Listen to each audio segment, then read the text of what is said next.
My name is Anna D'Souza and I'm co-founder of Bliss Gourmet Baked Goods with my brother Sal. My name is Sal Kalamusa. We are at the home of Bliss Gourmet Baked Goods here in Winnipeg. We started small batches and then we got into local markets, and then from there, it grew.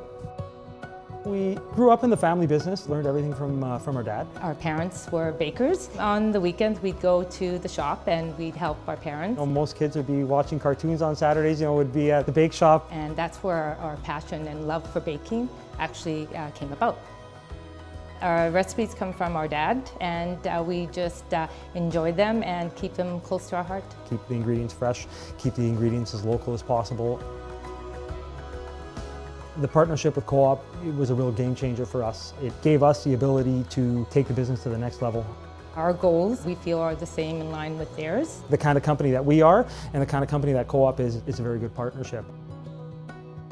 What you enjoy and you have a passion for, it just shows in the end results. A lot of passion, a lot of sweat, and a lot of pride in every step of what we do.